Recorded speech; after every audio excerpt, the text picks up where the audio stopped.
સુરતના ગોપીપુરા કિરપારામ મહેતાનો ખાચો રામજીની પોળની દુકાન કે જેમાં સરકાર માન્યની ચાલતી વ્યાજબી ભાવની દુકાનના માલિક જયવર્ધન ડી અનાજવાળાને ત્યાં રેશમા લાપસીવાળા એસએમસીના જે કોર્પોરેટર છે તેમના દ્વારા અચાનક વિઝિટ લેતા ખબર પડી કે ગ્રાહકોના રેશન કાર્ડમાં ડબલ વખત ખોટી રીતે ગ્રાહકોને ખોટું બોલી અંગૂઠા પડાવી વધારે અનાજ લીધેલ બતાવી ગ્રાહકોને ઓછું અનાજ આપતા રંગે હાથ ઝડપાયેલ છે।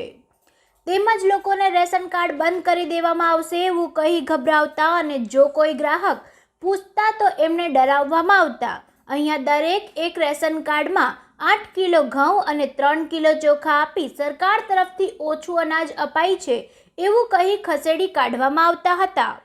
આમ એક રેશન કાર્ડમાંથી ઓછામાં ઓછું 25 થી 30 કિલો અનાજની કપલક કરવામાં આવતા ઉચાપત કે સીધી ભાષામાં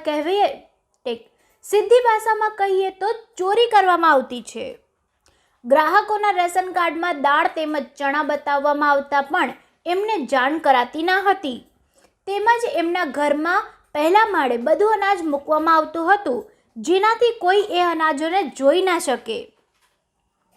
અરવિંદ રાઠોડ, જીટીવી ન્યૂઝ, સુરત।